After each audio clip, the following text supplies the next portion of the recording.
En esta nueva época de ejercicio democrático, el presidente propone y el Congreso dispone.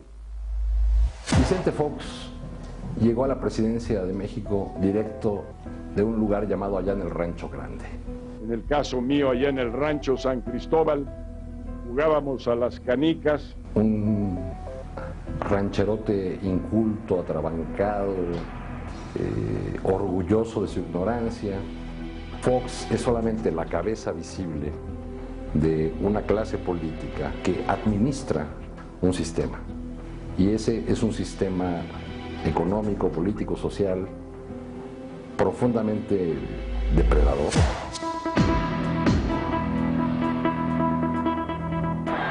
No podemos fallar. Un país en el que cada vez haya menos pobres.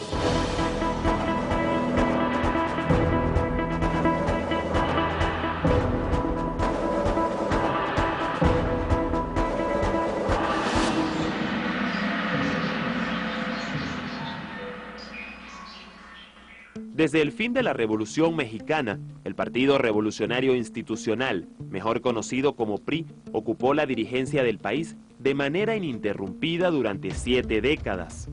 Nacionalizaciones, crisis económicas, revueltas populares y un sinfín de mandatarios gobernaron México a través de una institución que se ha convertido prácticamente en el Estado.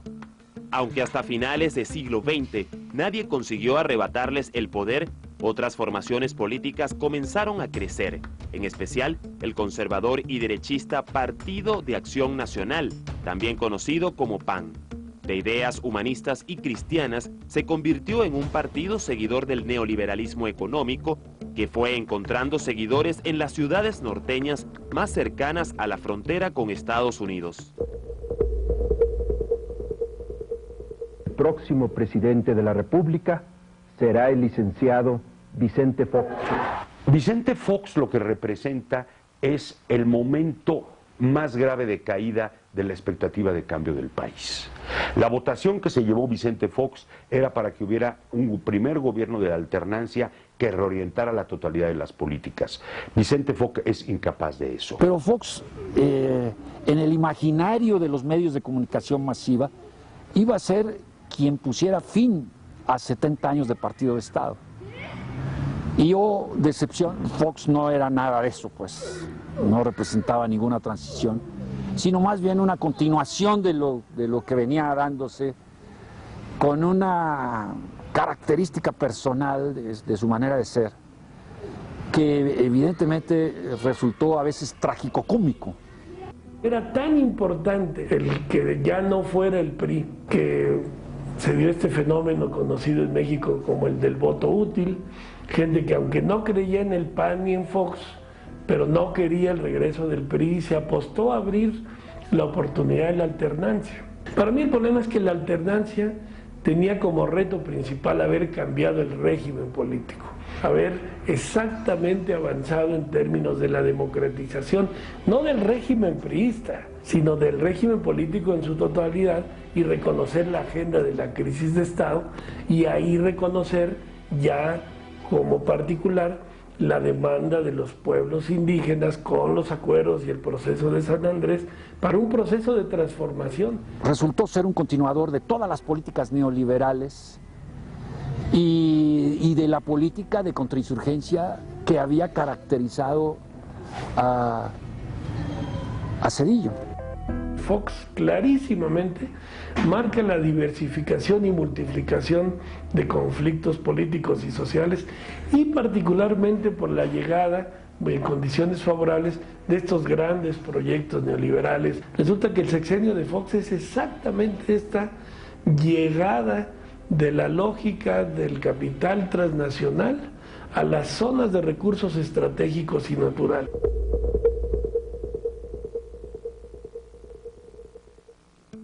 El aeropuerto de la Ciudad de México se queda pequeño. El gobierno de Vicente Fox decide entonces la creación de uno nuevo en la zona de Texcoco, a las afueras de la capital. Pero lo hace expropiando las tierras de sus habitantes y sin darles un precio justo. la impotencia, el miedo de ser desplazados de nuestras tierras de origen.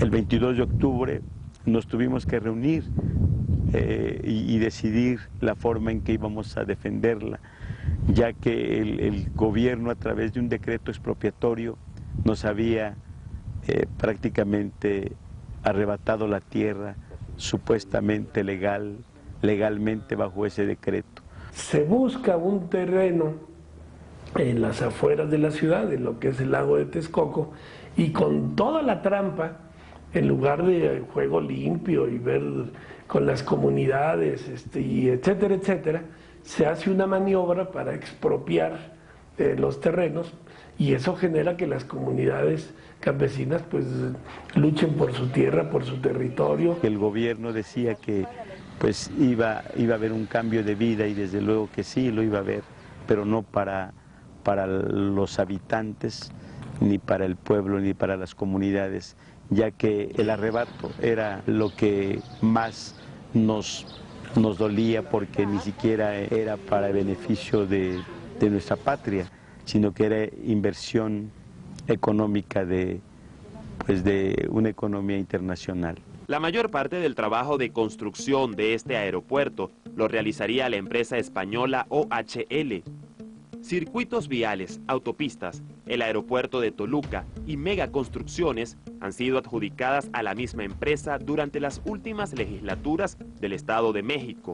Según varias investigaciones periodísticas, sus últimos gobernadores forman parte de un importante clan empresarial, el Grupo Atlacomulco. El último en formar parte del mismo es Enrique Peña Nieto, gran valedor del aeropuerto y actual presidente del país. Una negociación en donde habían muchos negocios de por medio y en donde los ejidatarios además se organizaron y protestaron por la evidente trampa, el evidente robo que iba a implicar pagarles a un precio muchísimo menor hectáreas de cultivo, por ejemplo. Y en ese negocio también estaba involucrado Vicente Fox y su familia. Las presiones populares consiguieron frenar el impulso privatizador de Vicente Fox, menos en uno de los sectores más importantes, los transportes.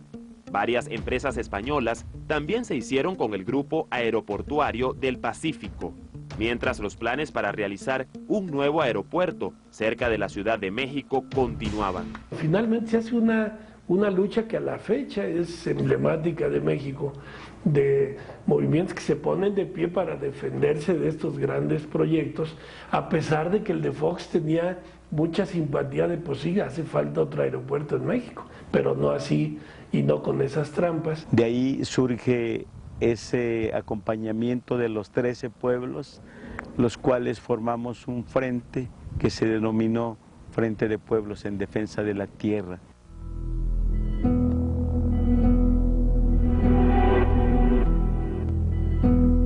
Con las primeras políticas de Fox, México despierta del sueño de la transición. Las políticas neoliberales continúan y movilizaciones como la de Atenco muestran unas comunidades abandonadas y atacadas por la clase política.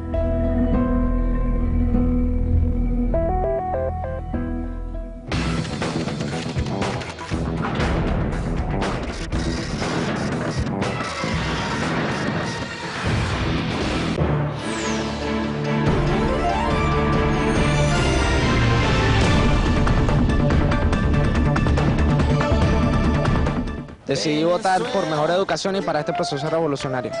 Corre en mi alma y en mis venas. Para darle continuidad a nuestro futuro. De chamo lo aprendí en la escuela. Por una Venezuela mejor y próspera.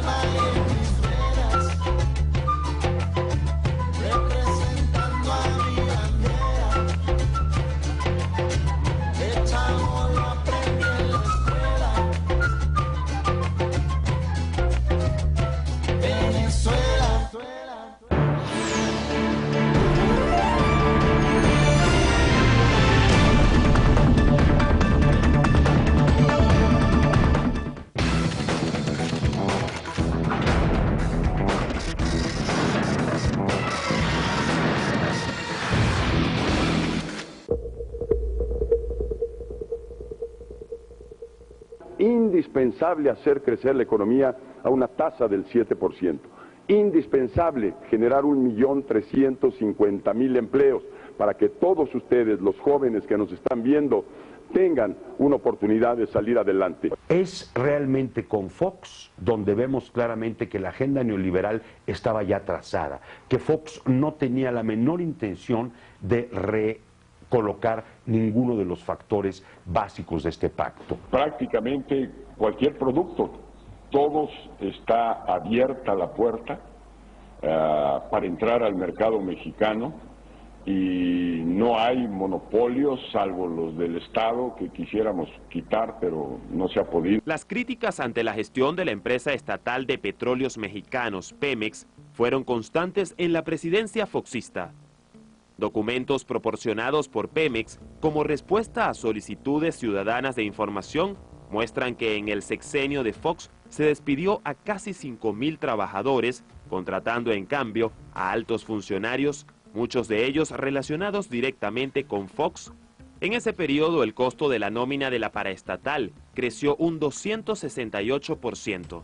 Durante la misma etapa, Pemex otorgó contratos mediante licitaciones públicas y adjudicaciones de directas por valor de $500 millones a la empresa Oceanografía S.A., propiedad de los hijos de Marta Sahagún, la esposa de Vicente Fox. Mientras la participación de empresas extranjeras dentro de la petrolera aumentaban, los beneficios no dejaron de menguar. Su deuda creció casi un 120% y según diversos estudios, Pemex fue descapitalizada para así justificar su privatización, argumentando la falta de eficiencia. Echémosle una porra a México entre todos, ¿sí? ¿Va por México? Sí, Kitibomba, la bim bomba. Sí, Kitibomba, la bim bomba.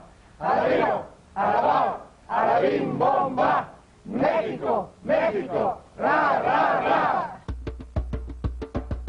Vicente Fox continúa con la política sobre el control de los medios de comunicación y beneficia a grandes corporaciones como Televisa.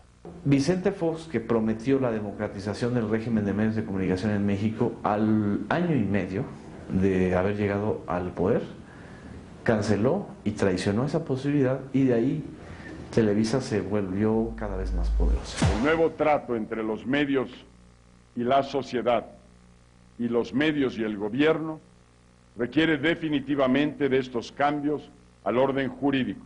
El presidente Vicente Fox emite un decreto que modifica el reglamento a la Ley Federal de Radio y Televisión, en donde les perdona a las televisoras y a los medios electrónicos un impuesto que en México existió desde 1969, que es el impuesto del 12.5%.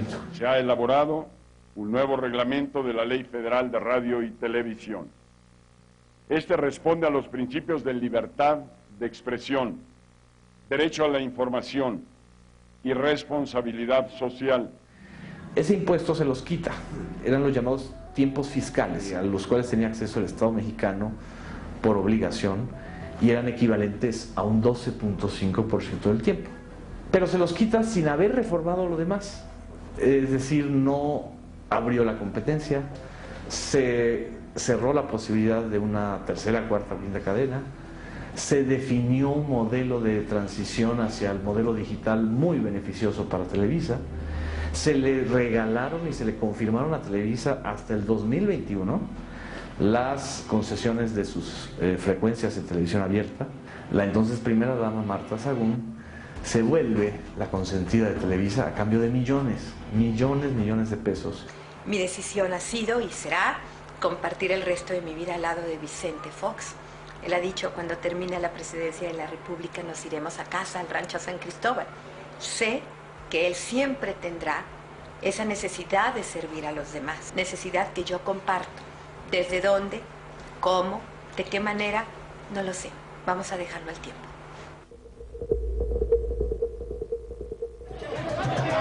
Alrededor de las 7 de la mañana, 8 floricultores ambulantes intentaron poner sus puestos en la banqueta del mercado Belisario Domínguez en Texcoco, pero policías municipales lo impidieron. La gente se entera de lo que había ocurrido, los medios de comunicación empiezan a hacer señalamientos de la forma disque agresiva e impertinente de parte de la gente del Frente de Pueblos al cerrar la carretera, y se dan enfrentamientos con la fuerza pública en la carretera. Es una vergüenza lo que estamos viendo en la televisión. Yo no sé qué espera el gobierno para dar una orden más fuerte, más eficaz, más precisa para acabar con estos hombres que están atacando a la policía. Y esto enardece, y es cuando a un compañero lo toman las cámaras de esos medios de comunicación que utilizan para que impongan la paz social supuestamente. A un niño casi de 14 años, a Javier Cortés, lo asesinan un policía. Las imágenes que nosotros vimos o que los televidentes mexicanos vieron de lo sucedido en San Salvador Atenco fueron absolutamente censuradas, controladas.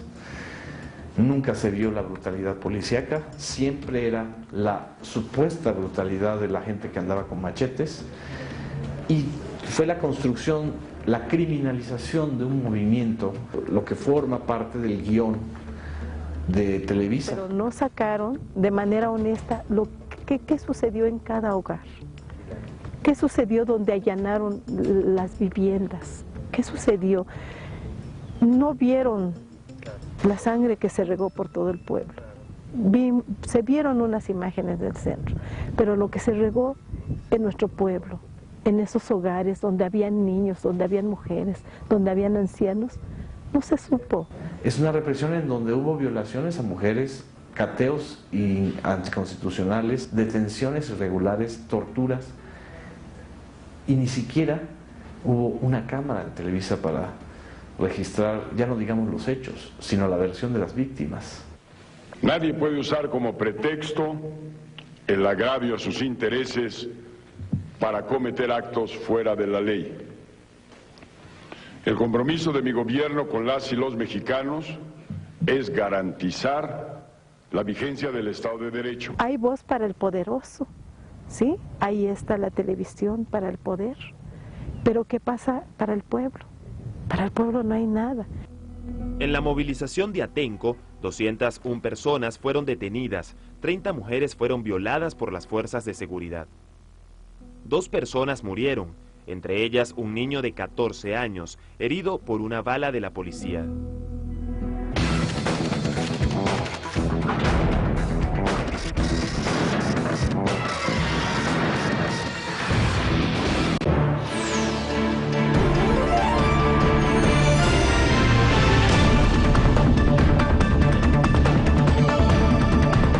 Por culpa de Chávez, estamos realmente con un camino amplio para llegar al socialismo, y en este caso en Ecuador para llegar al suma causa. Bolívar también volvió a liberar a su pueblo.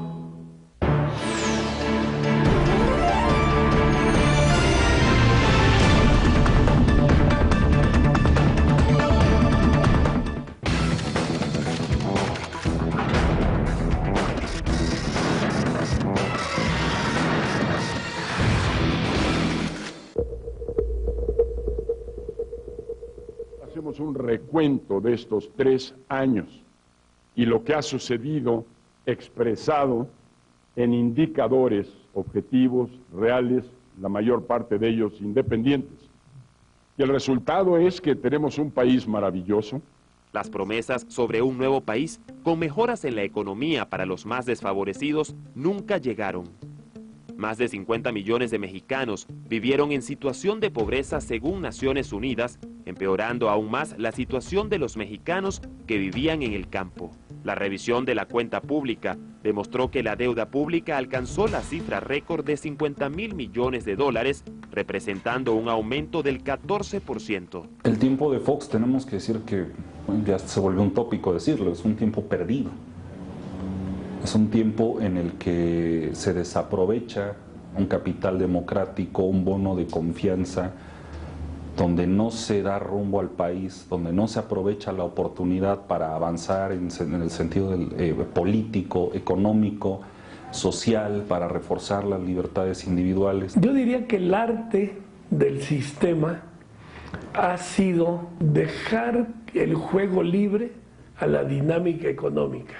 que esa la definan los poderosos y la dependencia con Estados Unidos, pues podrá estar en crisis la nación y el Estado, pero el neoliberalismo en México no ha estado en crisis, al contrario, ha estado sin obstáculos políticos ni legislativos a favor de seguir incursionando. Grandes empresas como Cementos Mexicanos o Coca-Cola fueron investigadas por financiar de manera ilegal la campaña electoral de Fox. Durante su mandato, ambas se beneficiarían de suculentos negocios.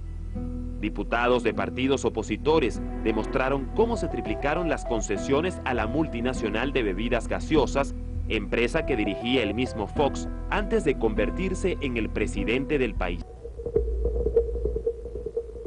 Hola, ¿qué tal, amigas y amigos? Pues aquí estamos unas horas antes de la visita del señor presidente Bush. Aquí precisamente en este lugar es donde vamos a sostener estas pláticas tan importantes que seguramente tendrán que ver con el futuro de nuestro país, con el futuro de los Estados Unidos, de Canadá y quizás hasta de América Latina.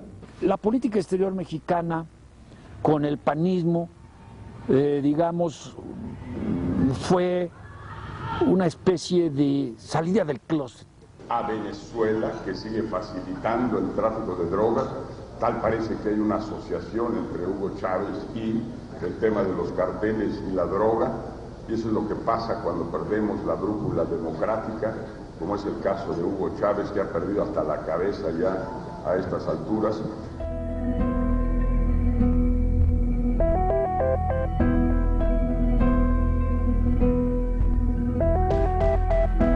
Fox, Calderón son como ya el descaro total, la abierta injerencia, el abierto colaboracionismo del gobierno con Estados Unidos. Amigo Jorge, ¿estás? Bienvenido. Resulta que iba a haber una reunión donde venía Fidel. Esta reunión iba a tener lugar con la presencia del presidente de los Estados Unidos. Fox, obediente de sus patrones, le llama a Fidel sin tomar en cuenta el tipo y la calidad del personaje que es Fidel. A ver, déjame hacerte una propuesta. Sí. Que puedas venir el jueves, sí, que participes en la sesión y hagas tu presentación. Después tenemos un almuerzo. Inclusive te ofrezco y te invito a que estuvieras en ese almuerzo. Inclusive que te sientes a mi lado. Y que terminado el evento y la participación, digamos, ya te regresaras. Y así... A la isla de Cuba. No, bueno, pues ¿a dónde? al hotel, dígame. A la isla de Cuba o a donde tú gustaras ir. ¿En qué más puedo servir? Pues básicamente, y el no agredir a Estados Unidos o presidente Bush. Oh, sorpresa, los cubanos habían grabado la conversación y la dieron a conocer íntegra, de tal manera que Fox quedó en el ridículo más espantoso, es decir, en términos mexicanos lo habían chamaqueado.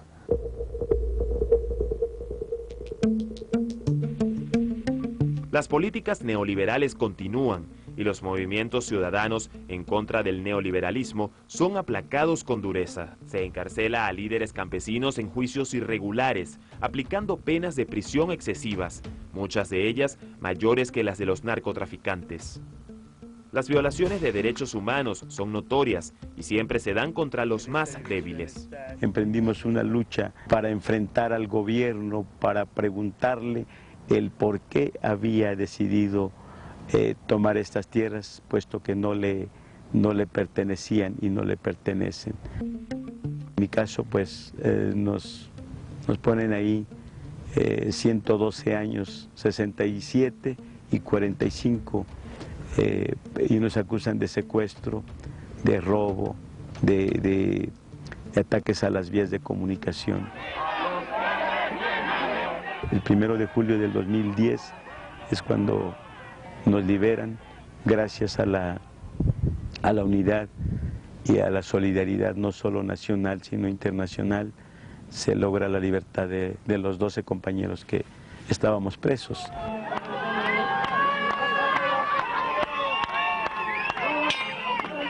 no creemos en estos sistemas en que están de lado y a modo de los que tienen el poder económico y político en nuestro país. Las instituciones están secuestradas por los que tienen el poder. Un país en el que cada vez haya menos pobres.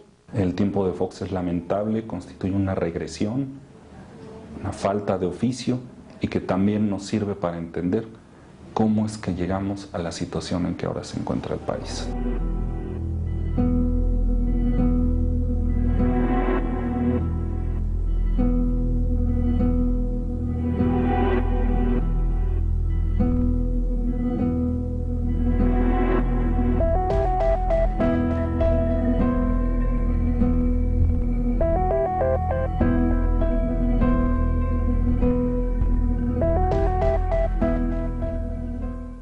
Pasados los años y ejemplificando la nula transición que significó su llegada al poder, decidió apoyar al candidato del partido opositor en las elecciones del 2012, Enrique Peña Nieto, el antiguo gobernador del Estado de México y el encargado junto con Fox de reprimir al pueblo de Atenco en favor de intereses empresariales. Vicente Fox deja un México con altos índices de pobreza, donde las desigualdades han crecido y en donde el pueblo campesino ha sido el más perjudicado.